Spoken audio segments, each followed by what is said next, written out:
Hey, what's going on, guys? Welcome back to another video. Today we're going to talk about if grading your Pokemon card is worth it, all the little intricacies behind it, how much it costs, the profitability behind it, liquidity, etc. If it's worth the effort. I'm probably going to ramble because I don't really have like a set outline for today, but all the information that I'm going to give is just strictly through my experiences grading cards, and if I think it's worth it in the end. Obviously, I'm not like a complete expert, so this is why it's like my personal experience, and you can compare that with other people that you watch videos on. But yeah, let's go into it. Before we do though, I'm just gonna open this one pack of Pokemon cards because I'm addicted. I got this from a friend. It's pretty thick, the packaging. This is just one pack of Scarlet and Violet. We're just gonna get this out of the way real quick, and then we don't have to do that ever again. So we got a Growlithe, a Shuppet, Taudemus, Smoliv, Psychozard, Screwed, okay. And we got a Fido. That's pretty sweet. That's a pretty solid hit. Alright, this is not a Pokemon card opening, but I just have to get one out of the way. One for today. That will satisfy my Pokemon addiction for today. Really solid. Okay, so first off, I'm going to answer the question of should you grade your Pokemon cards?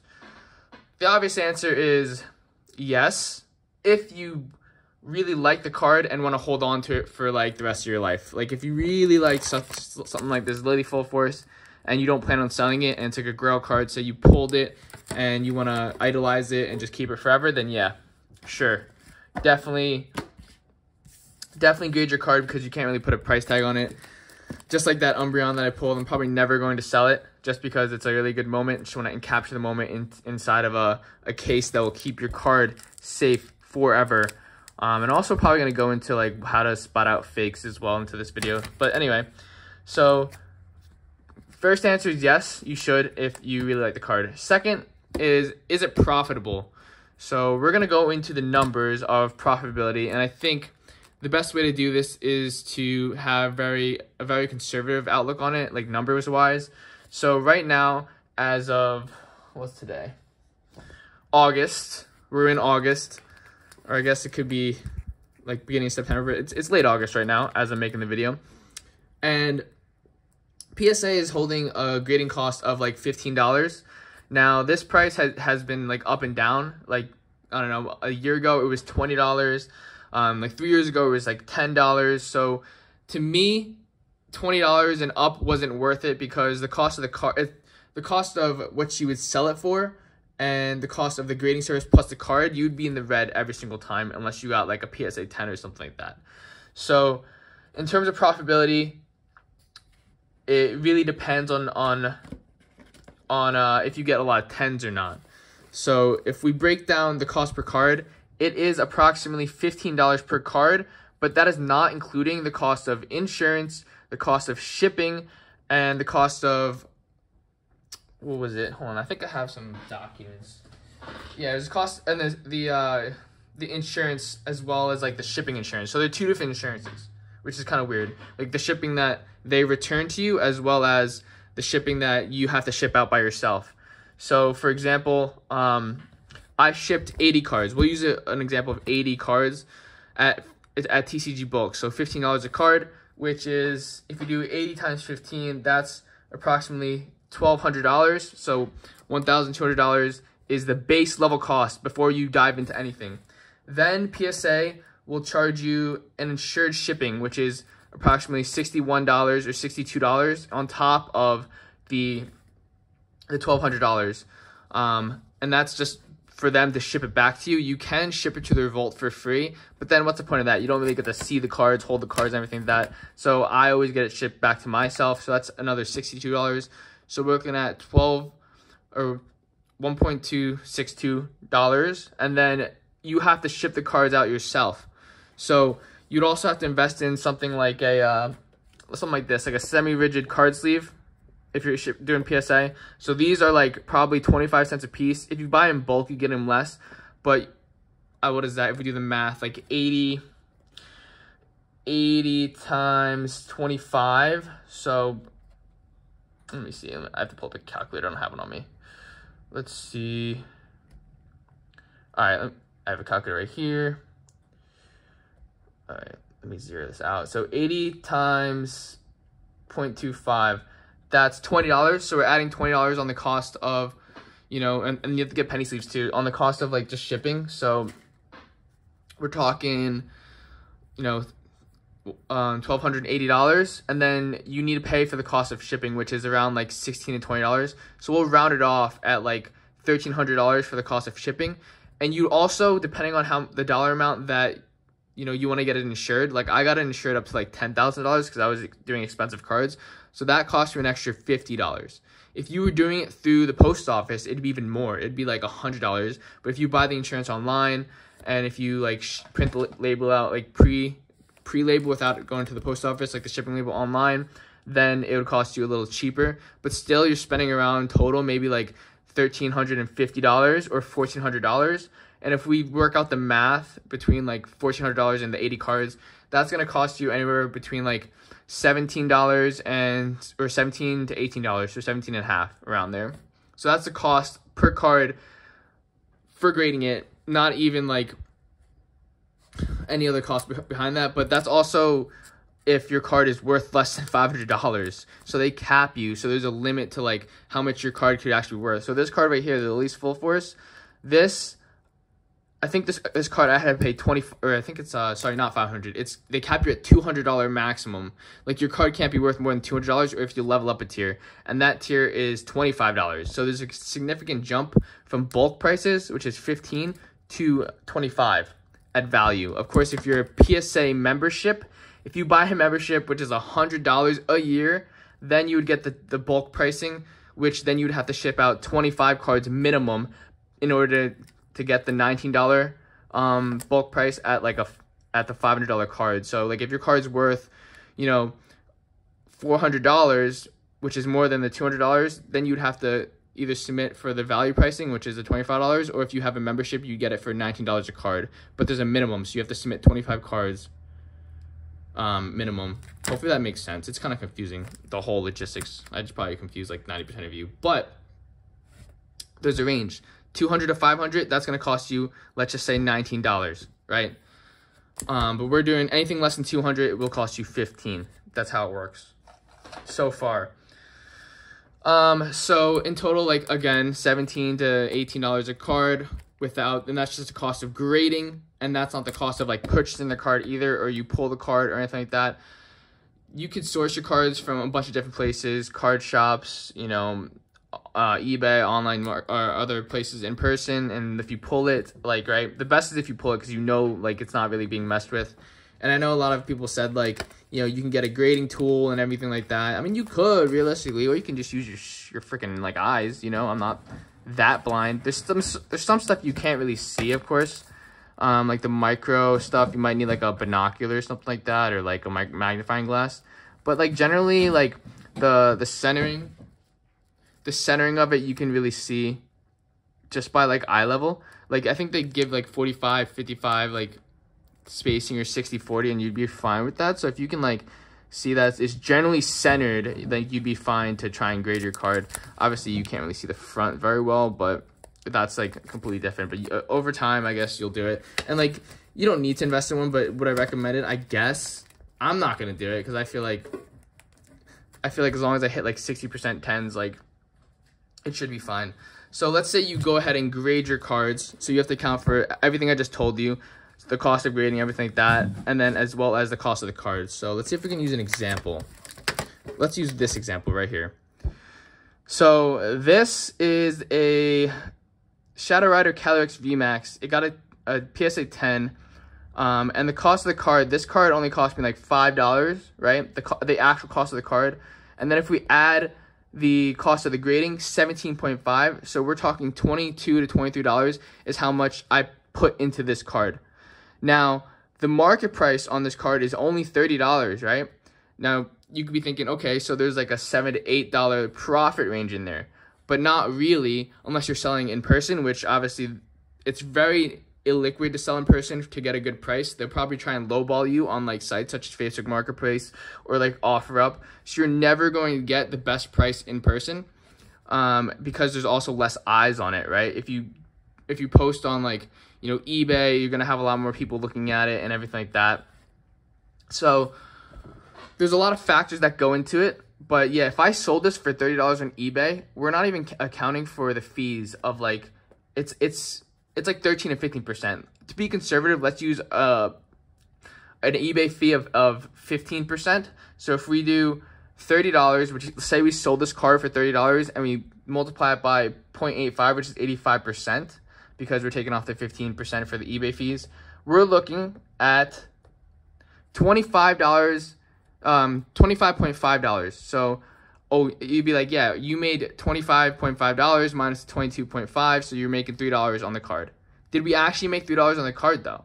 No, we didn't, because we're not accounting for the cost of you shipping out the card to your customer, right? That's going to cost you like $4 to $5. So in turn, let's say we spend $4.50 on the shipping. So now this card profit is $21, but we paid $22.5. So we're actually in the red. So that's not profitable overall. So we actually lost money. And even if we got a PS10, we lost money. So with something like this, you have to sit on these cards. You're going to want to sit on these cards until the price of it goes up. Say this goes out of print, the price rises and it sells for like 40 or like 50. Okay, then we're talking. So say we got $40, a year from now, right? We sat on it for a year. We did 40 times 0.85 or 85% because we got our 15% of eBay fees off. That'll be $34, and then we minus the $4 for the shipping. Now we're at $30, which would make sense. So 30 minus like 22 is about a $7 to $8 profit, and then that's what we would have made by selling this card. You have to hold on to it for a year, right? So this is a very common card. It's not like too big or anything like that. So what I would recommend is if you have a card that is worth a lot, I would say probably $20 or more, then it's probably worth it. You want a card that's worth like $10 to $20, and when you grade it, it's going to be under 200. I don't know if I have an example here. Let me see. Did I only grab the good ones? Oh, okay. We have like this Marnie's Pride, right? This got a PSA 10. Now, the cost of this card cost me around, at the time, it only cost me $10 a card. Right now, it's going for like 15 and 20. But $10 plus the, let's just round it up to 18 to be conservative. So this card in total cost me $28 for the cost of grading and the card, right? Now this PSA 10 goes for around $80 right now. So $80 times our 85, which will give us 68, minus the cost to ship it, which is like $4. So we're looking at $64 minus the cost of the grading, which is 28. So we're looking at a $36 profit. In that case, it's definitely worth it because you just pretty much doubled or tripled your money off of getting a PSA 10. Right? That is great if you do get that. Let's take a look at another example to hopefully like round it as a whole. So that's just straight PSA 10s. If you get lower than a PSA 10 though, a PSA 9 or like a PSA 8, then it tailors off like significantly. Let me go grab a card real quick to show you guys.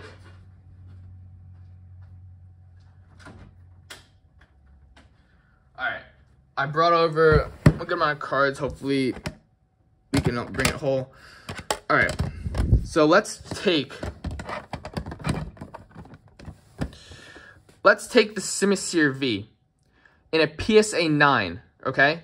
So again, the cost for me to acquire this card, let's just say the market price is around $8, right? $8 to grade or to obtain the card, as well as grade it, another $18. So we're looking at $26 total in this card at a PSA 9.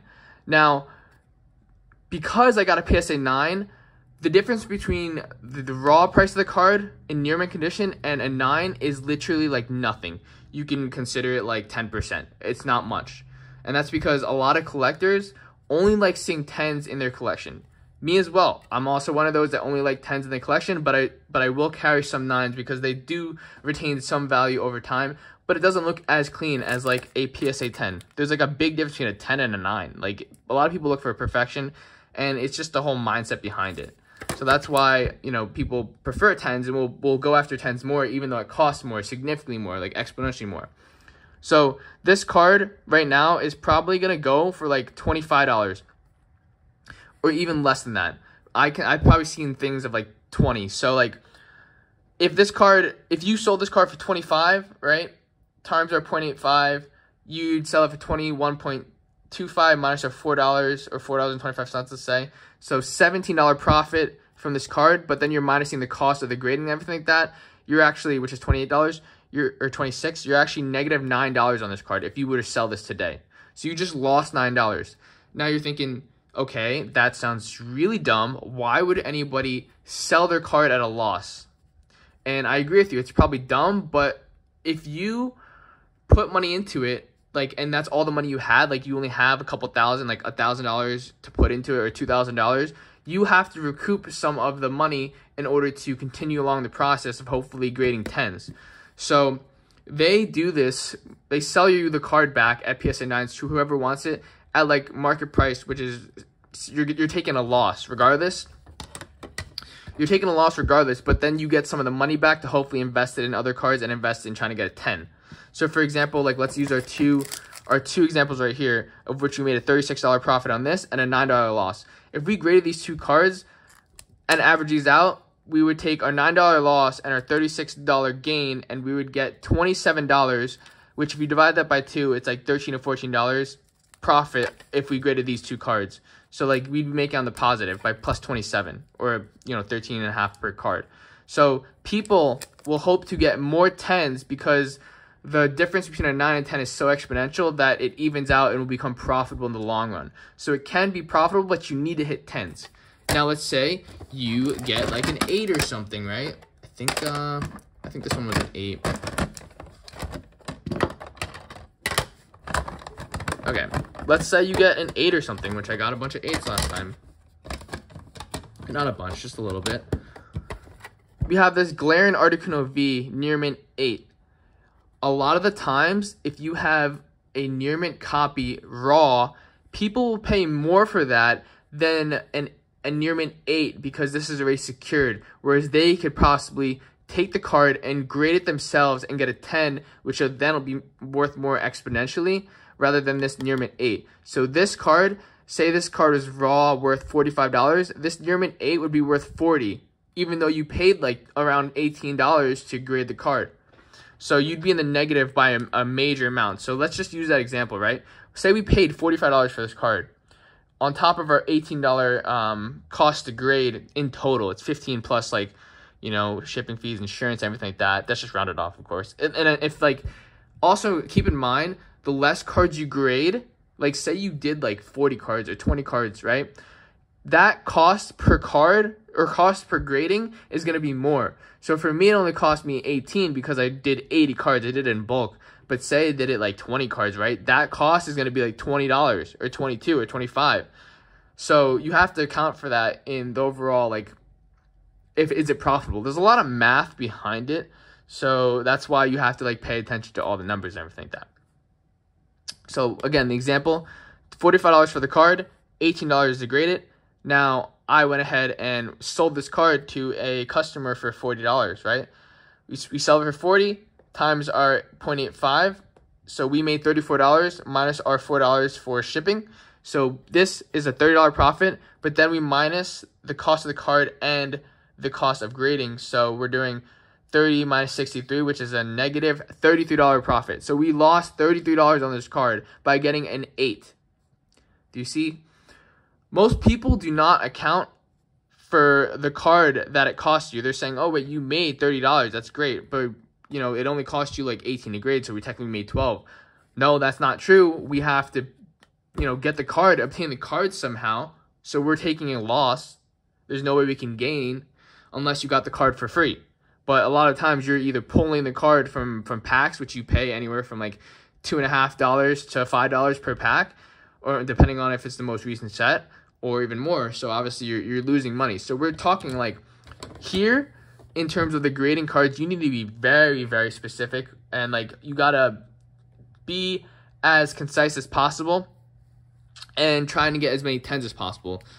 So again, like I would say if you're getting a 9, you're probably losing or just breaking even depending on what card it is. Obviously, if you have older cards, like for example, we'll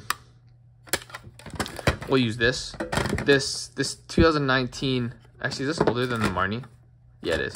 This 2019 Mew 2 and Mew GX in a PSA 9, because the card is older, it's intrinsically going to be worth more. So say this card is going for like 100 in a PSA 9. Obviously in a 10 it'd be like 200, 250. But because this is a PSA 9, it's still pretty good in the eyes of the collector. And it's a really scarce card to obtain. I'm not saying this one in general, but like the older the sets are, the harder it is to obtain, or like the more or less supply there is in the market. So the card is gonna be worth more. It's the whole like supply and demand. There's less supply, but there's more demand for the card, then it's gonna be worth a lot. That's just how economics works. So this is kind of like a business class low key, but yeah, if you get a PSA 9 and an older card, it's then going to be worth more. So sometimes it's kind of worth it if you have a really, really nice looking older generation card and you think it's going to get like a 9 or a 10. Then it's worth it for you to grade it because you'll then make a profit on it, even if you get a 9. So again, multiple factors. We're talking age, like age of the card, how in demand it is. So a lot of the better Pokemon are like trainer cards will go for more, but if you get something that's like really not in demand, like nobody wants it, like let's say you let's say you graded this. This is a Magikarp from Pokemon Pikachu, Detective Pikachu, right? It's not a 10. Let's say it grades a 10, right? That card is still only worth like 20 bucks. But nobody wants it. So it's going to be sitting on your shelves for like years and years and years until someone buys it, even though it's a PSA 9 or 10. No one's going to want it. So you have to know which cards to buy or which cards to grade in order to make this profitable. You can't just grade a bunch of junk, right? And then try and hope to flip it and sell it, because it's not going to work. Like, people aren't to the age where like, you know, they're called like junk slabs, where you can just grade any card and it'll just sell off the market. Maybe back in like 2020 or 2021 when like COVID was happening and, you know, the whole, you know, popularity of Pokemon blew up, then maybe. But nowadays it's so dried up, like there's so much supply in the market that you're not going to get that many sales with like junk slabs. So there's no point of grading junk slabs at all. And in order to have liquidity, you need to grade good cards, right? You can't just grade Vs or anything like that. You need to grade good cards that people will want. And then hopefully you can get 10s across the board, because if you get a 9 or below for the more modern sets and try to sell it instantly, like you're not getting your money back. So in terms of liquidity, again, it depends on how popular Pokemon is, how in demand it is. If it's a newer set, the liquidity, like, you're not going to get the best profit, whereas if you hold on to it for 2 or 3 years, you will probably get a better profit down the line. So it really depends on a bunch of different factors, like your grade, this and that. And you could be sitting on these cards for years, right? Like I said, this is a good example, like this Calyrex, right? This or the Samurott. Like, you could sell this today for 30 bucks, but you're taking a loss at a 10. So I'm gonna have to hold on to this card for like 2 to 3 years until the set goes out of stock or whatever, or goes out of print, and then this card might go up later on. But that's me taking a risk, assuming that it will. So you have to know what to look for, which cards to grade, because this card could realistically still be worth $30 or $40 in the future as well, or let's just say $30 in the future, and I just took a loss, right? So there is that risk there that your card won't be worth a lot. It's kind of like picking stocks. So you have to know the ins and outs of the Pokemon and which like cards to grade, which cards will go up in value, which will hold its value a lot of that times. So that's why like you have to kind of look at the charts. You have to look at the popularity, what sells the fastest, what sells the most. Like if I would put this card on the market today and sell this for like $400, this would go in an instant. Like it would go instantly, because it's a very highly sought after card. It's a perfect card. And it's at market price or below market price, and it's old, right? It's 2019, not that old, but it's old enough to where people will be like, that card is really hard to obtain, especially in a PSA 10. I want that like now, and I'm willing to pay, you know, market price or even a little above market price for it.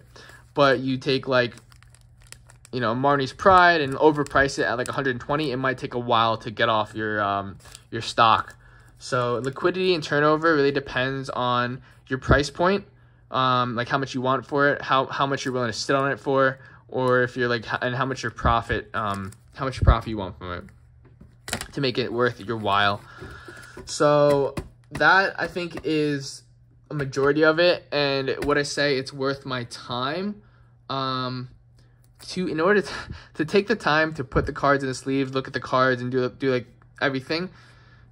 You probably could be making more money doing something else, but if you're a true expert at it, meaning like you know which cards to look for, you know how to grade cards in 10s consistently. If you get like 60% 10s, that's excellent, or 70% 10s, that is excellent, because you're definitely making profit off of that because of the exponential gain. So yeah, I would say it's definitely worth your effort if you're really good at picking the cards that will go up in value, really good at picking the card and like selling and everything like that, and like getting perfect 10s, right? So yes, it can be worth your time. If you're not, and you're just, grading cards willy-nilly and don't know the way around it and don't like know what you're doing, heck no, it's gonna be worth. You're taking a loss. This is gonna be a big risk. A lot of the times you can see that it's legitimate by this PSA engraving down below, as well as there's a little smear. If you can see, that's like a little blue. It's a blue tint, and that's across every legitimate card. So every legitimate card has like a small blue tint across the top. It looks like a fingerprint almost. I mean, you can barely see it. You can barely see it. I'm trying to get a good example. You can barely see it, but that's like, you know how they have like $100 bills with that watermark down the line? This is very similar to where they show a watermark so that you know it's legitimate. You can even see the PSA behind it right there. If you're buying a fake, it won't have that. It'll be just like a clear label, unless it's old. The older cards on PSA won't have that. But generally, if you're buying newer cards, they'll have this little shiny PSA like symbol there, and then a smear across the top, as well as this little engraving down the bottom. And then on the back, you can have your serial number or whatever that's called, and you can look it up, or you can use your phone and like you look up the thing as well. And you could just go on their website and see like when it was graded, this and that. And again, it has that PSA slab thing down below. So hopefully that helps everybody that like wants to know if you should grade your cards, if it's worth it, profitability, how much it costs, like how liquid it is, like your turnover, is it worth your time, how to spot fakes. I don't really know what to go into else. Let me think before I leave here. So yeah, just final thoughts, I would say. And you also have to submit forms online too. Like here, I can show you guys.